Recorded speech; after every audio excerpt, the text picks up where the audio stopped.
दोस्तों, जय हिंद, जय भारत।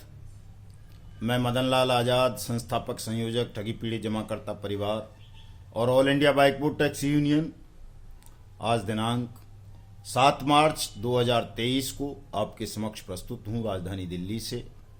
ढेर सारी शुभ सूचनाएं आपको सुनाने के लिए, लेकिन उससे पहले चूंकि आज वैमनस्य भुलाने का दिन, होली पूजन है, तो मैं ऐसे शुभ अवसर पर आप सबको होली पूजन की शुभकामनाएं प्रेषित करता हूं और उम्मीद करता हूं कि मेरे हिंदुस्तान के तमाम देशभक्त साथी, हमारे ठगी पीड़ित जमाकर्ता परिवार इस शुभ अवसर पर अपने मन के द्वेष को, पाप को, छल को होलिका में जलाने का काम करेंगे और शुद्ध मन से, पवित्र हृदय से देश को ठग मुक्त, बेईमान रहित राष्ट्र राज्य के रूप में स्थापित करने के लिए काम करेंगे। दोस्तों, हमारी लड़ाई भुगतान की थी, इसीलिए हमने 25 अगस्त 2022 से मिशन भुगतान भारत यात्रा का कार्यक्रम आरंभ किया था और अब बहुत नजदीक आ गया है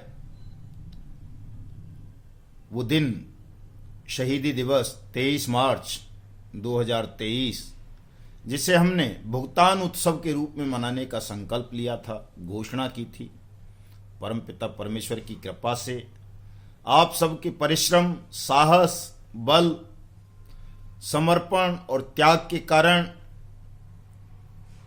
हम भुगतान के बहुत करीब पहुंच चुके हैं। हिंदुस्तान के सबसे बड़े राज्य उत्तर प्रदेश में लगभग सभी जनपदों में भुगतान के काउंटर खुल गए हैं। जहां एक दो जिला ऐसा है जहां नहीं खुले हैं, उनमें 14 मार्च से पहले भुगतान के काउंटर निश्चित रूप से खुल जाएंगे। दोस्तों, किसी को तनाव लेने की आवश्यकता नहीं है। उत्तर प्रदेश के साथियों को सबका भुगतान होगा, सबके आवेदन लिए जाएंगे। मध्य प्रदेश के बहुत सारे जिलों में भुगतान के काउंटर खुल गए हैं, वहां आवेदन लिए जा रहे हैं तमाम ठग कंपनीज और क्रेडिट कोऑपरेटिव सोसाइटीज के पीड़ितों के। झारखंड में कई स्थानों पर खुल गए हैं, बिहार में बहुत सारे जिलों में खुल गए हैं। दोस्तों, तो ये 4 राज्य तो ऐसे हैं जहां भुगतान की प्रक्रिया आरंभ हो गई है। ये हमारे लिए एक बड़ी उपलब्धि है, बड़ी जीत है, जिस बात को 25 अगस्त से पहले, 25 अगस्त क्या 15 नवंबर से पहले लोग असंभव सा काम समझते थे कि कहीं पद पट्टिकाएं नहीं लगेंगी, कहीं भुगतान काउंटर नहीं खुलेंगे, कहीं कोई वाट्स एक्ट या पीआईडी एक्ट्स के तहत भुगतान के आवेदन नहीं स्वीकार किए जाएंगे, सक्षम अधिकारी नहीं होंगे, फास्ट ट्रैक कोर्ट नहीं होंगी, नोडल ऑफिसर नहीं होंगे, अन्य व्यवस्थाएं नहीं होंगी। तो इस पर हमने एक बड़ी जीत हासिल की है। अब देश में प्रत्येक ठगी पीड़ित जमाकर्ता परिवार को ये भरोसा हो गया है कि अब उनका भुगतान होगा ही होगा, निश्चित रूप से होगा, देर सबेर जो भी हो सकती है। वैसे तो वर्ष 2023 को हमने भुगतान वर्ष के रूप में घोषित कर रखा है दोस्तों, कि वर्ष 2023 में हम प्रत्येक ठगी पीड़ित जमाकर्ता परिवार का भुगतान करा देंगे, बशर्ते वो परिवार, वो पीड़ित व्यक्ति वाट्स एक्ट 2019 या अपने राज्य के लोकल पीआईडी एक्ट्स के तहत अपने जिले के सक्षम अधिकारी के यहाँ अपने भुगतान का दावा प्रस्तुत करे। जो भुगतान का दावा प्रस्तुत नहीं करेंगे उनकी गारंटी हम नहीं ले सकते, लेकिन जो भी साथी अपने भुगतान का दावा अपने जिले के अंदर अपने सक्षम अधिकारी को करेंगे, उनका भुगतान निश्चित रूप से वर्ष 2023 में हो जाएगा। और 23 मार्च 2023 को शहीदी दिवस के अवसर पर हम देश में भुगतान आरंभ करवा देंगे। ये तय है, ये निश्चित है दोस्तों, इसमें किसी को कोई संदेह करने की आवश्यकता नहीं है। लेकिन मैं आप सबसे ये अनुरोध करना चाहूँगा कि भुगतान तो आप सबका होगा, वो एक प्रक्रिया के माध्यम से होगा। ऐसा नहीं है कि वो केवल भुगतान का दावा आप दाखिल कर दोगे तो हो जाएगा। उस पर एफिडेविट लगने हैं, उस पर साक्ष्य कलेक्शन का काम होना है, आपका क्रॉस एग्जामिनेशन होना है, कई सारी प्रक्रियाएं हैं जो होनी हैं और 180 दिन के अंदर अंदर होनी है वो। तो इन प्रक्रियाओं से आपको गुजरना पड़ेगा, आपका भुगतान होगा। लेकिन जो आपकी उदासीनता है, जो ज़्यादातर साथियों ने ये मान लिया है कि केवल भुगतान का आवेदन फाइल करने से मेरा भुगतान हो जाएगा, दोस्तों ऐसा नहीं होगा। इसके लिए इन तमाम प्रक्रियाओं से गुजरना पड़ेगा। और सबसे पहले तो आपको हमारे YouTube चैनल युगांतर न्यूज़ को सब्सक्राइब करना होगा, ताकि आपको घर बैठे सही सूचना और मार्गदर्शन मिलता रहे और आप बताए हुए मार्ग पर चलकर अपना भुगतान प्राप्त कर सकें। इसलिए मैं तमाम साथियों से अनुरोध करूंगा कि जिन्होंने हमारे YouTube चैनल युगांतर न्यूज़ को अब तक सब्सक्राइब नहीं किया है, वो इसे सब्सक्राइब कर लें। मेरे वीडियो संदेश को ज़्यादा से ज़्यादा लोगों तक शेयर करें, कमेंट करें, लाइक करें। और अधिक जानकारी के लिए मेरी फेसबुक ID मदनलाल आज़ाद को फॉलो करें। हमारे ट्विटर हैंडल युगांतर न्यूज़ को भी फॉलो कर लें, ताकि आपकी समस्याओं को उसके माध्यम से हम शासन, प्रशासन और न्यायपालिका के समक्ष त्वरित गति से उठा सकें। ये तीनों काम दोस्तों बहुत ज़्यादा जरूरी हैं। चूँकि हम कहते हैं कि 42 करोड़ ठगी पीड़ित हैं भी, सच में हैं, 42 करोड़ से भी ज़्यादा हो सकते हैं। लेकिन आप लोगों की निष्क्रियता, उदासीनता के कारण इस बात पर सरकार आज भी विश्वास करने को तैयार नहीं है कि देश में 42 करोड़ लोगों के साथ ठगी की घटनाएं घटित हुई हैं, वो अपराध पीड़ित हो गए। और यदि आप इस काम को तत्परता से कर लें, हमारे YouTube चैनल पर करोड़ों सब्सक्राइबर हों, करोड़ों कमेंट हों, करोड़ों लाइक हों, करोड़ों शेयर हों, तो सरकार को विश्वास हो जाएगा कि सच में मदनलाल ठीक कहता है। जो चेतावनी देता है, बेईमान पॉलिटिकल सिस्टम का अस्तित्व समाप्त करने की धमकी देता है या भविष्यवाणी करता है, वो वाकई सच है। उसके साथ देश का प्रत्येक ठगी पीड़ित जमाकर्ता परिवार जुड़ चुका है। उसके YouTube चैनल पर इतने सब्सक्राइबर हैं, इतने लाइक आते हैं, इतने शेयर होते हैं, इतना वायरल होता है उसका कथन। तो जब ये चीज़ें आप वायरल करोगे, तन्मयता से करोगे, मन लगा के करोगे, ध्यान केंद्रित करोगे, तो सरकार 23 मार्च नहीं, 1 घंटे में, 1 पल में जाग जाएगी। उसे लग जाएगा कि जो मदनलाल आज़ाद कहता है वो केवल कोई गीदड़ भवकी नहीं है, बल्कि वो आने वाले कल का सत्य है, भारत का भविष्य है। कि भारत निकट भविष्य में बहुत जल्दी ठग मुक्त, बेईमान रहित राष्ट्र राज्य के रूप में स्थापित होगा।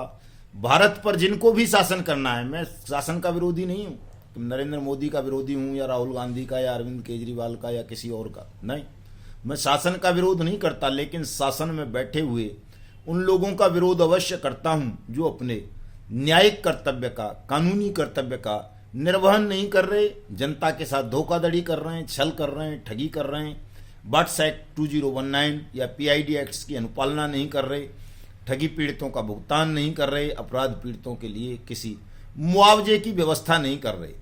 ऐसे बेईमान लोगों का मैं विरोध करता हूं। फिर चाहे वो प्रधानमंत्री हो, चीफ जस्टिस हो, कोई हाईकोर्ट का जज हो, कोई डिस्ट्रिक्ट का जज हो, कोई DM हो, कोई SP हो या कोई और माफिया गैंग हो, मैं उन सबको इसीलिए अपराधी बोलता हूं चूंकि वो शासन, प्रशासन और न्याय की कुर्सियों पर बैठकर अपने नियत कर्म का, नियत कर्तव्य का पालन नहीं कर रहे। तो कानून का उल्लंघन करने वाला प्रत्येक व्यक्ति कानून की दृष्टि से, न्याय की दृष्टि से अपराधी कहलाता है। इसलिए मैं भी उन तमाम लोगों को अपराधी कहता हूं जो भी अपने कर्तव्य का पालन नहीं कर रहे। और अपराधियों को दंड देने की व्यवस्था की गई है, हमारे वर्तमान सिस्टम में भी है। निकट भविष्य में तो ऐसा हिंदुस्तान बनने जा रहा है कि उसमें अपराध करने वाले व्यक्ति का उद्धार तभी होगा जब पहले वो उस अपराध का, किए हुए का दंड भोगेगा। बिना दंड भोगे कोई भी अपराधी मुक्त नहीं हो सकता, खुली हवा में सांस नहीं ले सकता। ये कल की नियति है हिंदुस्तान की कि ऐसा ही हिंदुस्तान बनने जा रहा है। और कल का हिंदुस्तान इतना ताकतवर होगा, जिन लोगों के मन में ये गलतफहमी है कि वो बेईमानी करके, छल करके, कपट करके, अवैध कमाई करके लोगों की मेहनत की जमा पूंजी को हड़प कर विदेशों में सुरक्षित रूप से बच जाएंगे, तो ऐसा नहीं होगा दोस्तों। कल का हिंदुस्तान इतना ताकतवर होगा कि हमसे मतलब हिंदुस्तान आप कहीं भी छुपे होंगे दुनिया के किसी भी कोने में, अमेरिका में भी अगर अमेरिका का राष्ट्रपति भी आपको संरक्षण दे देगा तो वहां से भी आपको घसीट कर लाया जाएगा, हिंदुस्तान की जेलों में सड़ाया जाएगा। आपकी चल अचल संपत्ति देश में हो विदेश में हो, कहीं भी हो, कहीं भी छुपा ली हो आपने 7 तालों के अंदर, उनको भी वहां से खंगाल लिया जाएगा, निकाल लिया जाएगा और वो जिसकी हैं उनको वितरित कर दी जाएंगी। ये तय है, ये निश्चित है, इसमें किसी को भी लेस मात्र भी संदेह करने की आवश्यकता नहीं है। अगर कोई अपने आप को बहुत ज़्यादा सियाना समझता है, उसको ऐसा लगता है कि मैं हिंदुस्तान को लूट कर विदेशों में बस जाऊंगा और बच जाऊंगा, तो यह असंभव है दोस्तों। कुछ समय की बात है जब तक आप बचे हुए हैं। बहुत जल्दी ऐसा हिंदुस्तान बनने जा रहा है, ऐसा समय आने जा रहा है कि आप किसी टैक्स हेवन देश में छुप जाओ, अमेरिका में छुप जाओ, पाकिस्तान में छुप जाओ, दुबई में छुप जाओ, आपको छुपने नहीं दिया जाएगा, बचने नहीं दिया जाएगा। आप सबका हश्र ओसामा बिन लादेन से बुरा कर दिया जाएगा। वो भी छुप गया था पाकिस्तान में आकर, ऐसा मारा अमेरिकी सेनाओं ने कि उसकी कब्र तक बनने के लिए जगह नहीं छोड़ी थी। उससे भी ज्यादा बुरी दुर्गति हम हिंदुस्तान के ठगों की, बेईमानों की, अपराधियों की कर देंगे। ये ध्यान रख लें तमाम साथी। दोस्तों 14 मार्च का हमारा विशाल सत्याग्रह कार्यक्रम है पूरे देश में। प्रत्येक जिला कलेक्ट्रेट का हम घेराव करेंगे, शांतिपूर्ण ढंग से करेंगे, अहिंसक ढंग से करेंगे, लोकतांत्रिक और वैधानिक ढंग से करेंगे और देश के तमाम जिलाधिकारियों की मरी हुई आत्मा को जगाने का काम करेंगे कि वो जागें, ईमानदारी से अपने कर्तव्य का पालन करें। देश के प्रत्येक ठगी पीड़ित का भुगतान 180 दिन के अंदर उनकी जमा राशि के 2 से 3 गुना करें। ज्ञापन मैंने बना दिया है, प्रधानमंत्री को भेजा है, राष्ट्रपति को भेजा है, देश के तमाम चीफ मिनिस्टर्स को भेजा है। आप सब भी अपने अपने जिलाधिकारी के माध्यम से इसी ज्ञापन को प्रधानमंत्री, राष्ट्रपति, मुख्यमंत्री को भेजेंगे और एक कॉपी जिलाधिकारी को भी देंगे ताकि वो अपने कर्तव्य का निर्वहन करे, आपका भुगतान करे। उसे लगना चाहिए कि अगर उसने अपने कर्तव्य की अनुपालना नहीं की, कानून का अपमान किया, आपका भुगतान नहीं किया, तो उसे कल का हिंदुस्तान दंड देगा। बेईमान, ठग, अपराधी कोई भी हिंदुस्तान की शासन, प्रशासन और न्याय की कुर्सियों पर बैठ नहीं पाएगा। यह सिद्ध करना है दोस्तों 14 मार्च को। और 19 मार्च को हम विश्वनाथ की नगरी काशी पहुंच रहे हैं दोस्तों, मां गंगा से आशीर्वाद लेने के लिए कि उनके पुत्र ने जो उनसे वरदान प्राप्त किया है सदा शासक बने रहने का, उस वरदान को वो वापस लें। वापस ना लें तो उसी वरदान में एक झोल है।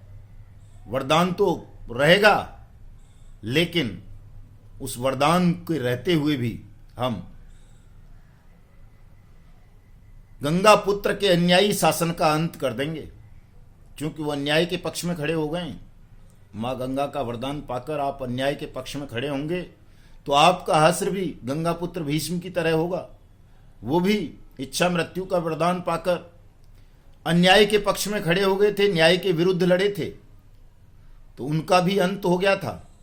तो कोई भी व्यक्ति अगर ये समझता है कि मैं ईश्वर से या गंगा से या किसी से कोई वरदान पाकर या शासन में पहुंचकर अजर अमर हो गया हूं, अपराजेय हो गया हूं और जो मन में आएगा वो करूंगा, बेईमानी करूंगा, छल कपट करूंगा, धोखा करूंगा, जुमलेबाजी करूंगा, अपराधियों को संरक्षण दूंगा, ठगों को पास बिठाऊंगा, तो ये संभव नहीं है। युगों युगों से रहा मारता मैं सारे आता ताई, शैतान कभी बलवान हुआ किसने बुद्धि भरमाई। तो जो अन्याय के पक्ष में खड़ा होगा, चाहे वो कोई भी हो, उसका अंत सुनिश्चित है।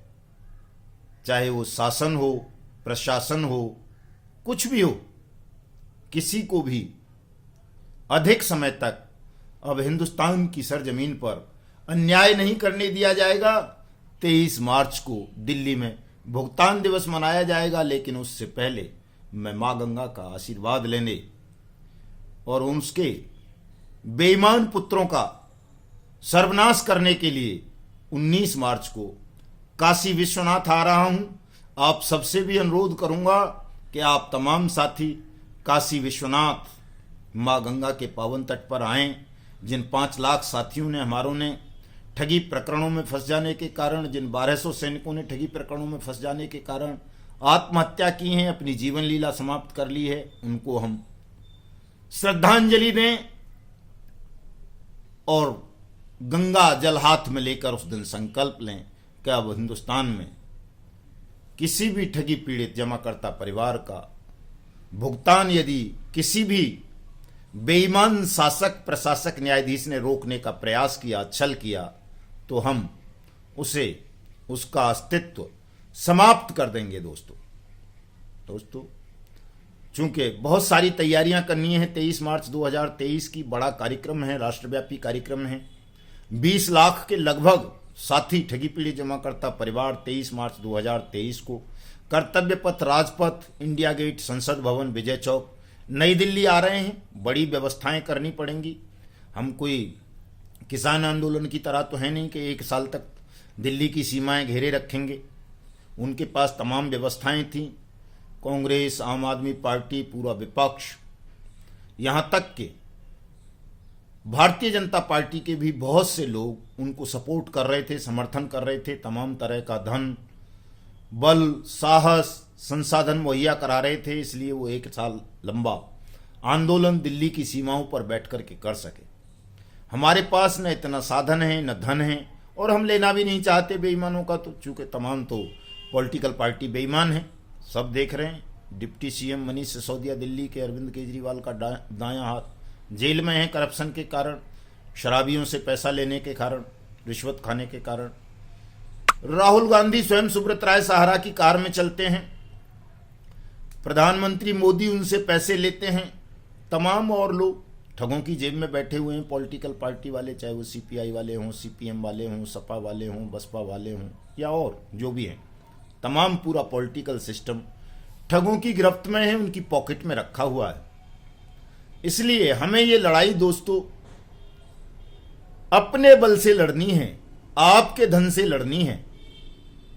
तो मैं आप तमाम साथियों से अनुरोध करूंगा कि आप इस लड़ाई की पवित्रता को बनाए रखें, बचाए रखें। इसमें किसी भी धन पशु का 1 रुपया भी हम खर्च नहीं करना चाहते, लेना नहीं चाहते। लेकिन जिन लोगों के लिए, जिन पीड़ितों के लिए हम ये लड़ाई लड़ रहे हैं, उनसे जरूर ये अपेक्षा करते हैं कि वो चाहे 1 रुपये का ही सहयोग करें, हमें जरूर करें। चूंकि बिना धन के भी कोई लड़ाई बहुत लंबे समय तक, या यूं कह लें कि बहुत जल्दी जीती नहीं जा सकती। हम लड़ लेंगे, अकेले भी लड़ लेंगे, लड़ाई जीतेंगे, 101% जीतेंगे, लेकिन वो बहुत लंबी हो जाएगी। तब तक पता चला और कई लाख लोगों ने आत्महत्या कर ली। इसलिए मैं आप तमाम साथियों से ये अनुरोध करूंगा कि चाहे इसे हमारा आप मेहनताना मान लें, पारिश्रमिक मान लें, सहयोग राशि मान लें, दान मान लें। वैसे मैं दान के खिलाफ हूं, दान शब्द मुझे पसंद नहीं है, मैं दान लेना पसंद नहीं करता। लेकिन चूंकि आप लोगों के मन मस्तिष्क में वही जमा रहता है, मैं तो इसे ये मानता हूं कि जो भी साथी आपके लिए लड़ रहे हैं, ये उनका मेहनताना है, एक तरह से पारिश्रमिक है। आपको उन्हें सहयोग करना चाहिए, क्योंकि बिना उनको आप सहयोग नहीं करोगे तो वो आपके लिए उतनी तत्परता से नहीं लड़ पाएंगे, उतनी समर्पण भाव से नहीं लड़ पाएंगे, उतना समय नहीं दे पाएंगे। और यदि आप सहयोग करोगे तो हम और आप दोनों मिलकर इस लड़ाई को, इस मिशन भुगतान को बहुत जल्दी सफल बना लेंगे। और जो मैं वर्ष 2023 की बात कर रहा हूं कि वर्ष 2023 में प्रत्येक आवेदक का भुगतान करा दिया जाएगा, वो उससे बहुत पहले हो सकता है।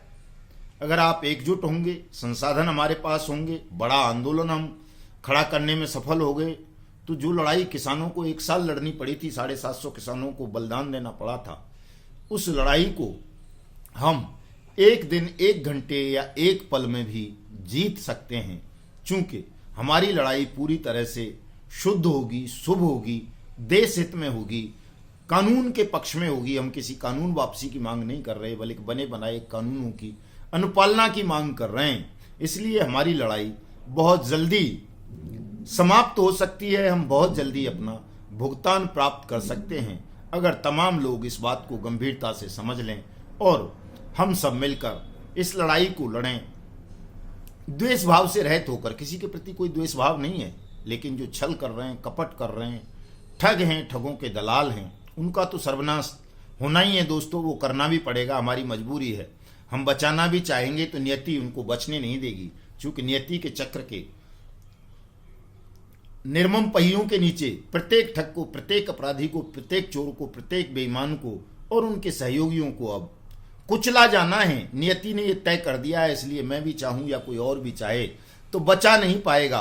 प्रत्येक ठग का और उसके दलाल का अंत होना ही है दोस्तों। इसलिए आप लोग निर्भीकता के साथ इस लड़ाई में आगे बढ़ें और जो भी हो सके तन से, मन से, धन से वैसा सहयोग जरूर करें। 23 मार्च 2023 को आप सब लोग दिल्ली पधारें और जो साथी हमें सहयोग राशि अपनी भेजना चाहते हैं, सहयोग करना चाहते हैं, धन से करना चाहिए। वैसे आप सबको मैं बार बार कहता हूं, चूंकि आवश्यकता है धन की, जब नहीं होती है मैं नहीं कहता हूं, कई कई महीने बिल्कुल उस विषय पर मौन रहता हूं, नहीं बोलता हूं।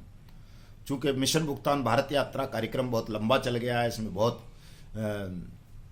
जगहों पर जाना पड़ा है और जो नियत कर्म हम अपना करते हैं उसको कर भी नहीं पाए हैं, तो थोड़ा आर्थिक कमजोरी तो आई है मिशन भुगतान भारत यात्रा कार्यक्रम के कारण। तो अब चूंकि लड़ाई समापन की ओर है, अब तो 16-17 दिन ही बचे हैं। हमने कहा था कि 18 दिन में भगवान श्री कृष्ण ने महाभारत जीत लिया था, अधर्म का नाश कर दिया था। हमें भी 18 दिन में इस भुगतान रूपी महाभारत को जीतना है दोस्तों, और आप सबका भुगतान सुनिश्चित कराना है और देश को ठगमुक्त बेईमान रहित राष्ट्र राज्य के रूप में भी स्थापित करना है। तो इसमें आप तमाम साथी अपना अपना आर्थिक सहयोग अवश्य करें दोस्तों। और आर्थिक सहयोग के लिए आप मेरा जो मोबाइल नंबर है, फ़ोन पे, गूगल पे, पेटीएम, जो भी करना चाहें उसी पे UPI ID भी है, उस पर आप अपनी आर्थिक सहयोग राशि भेज सकते हैं। नंबर नोट कर लें।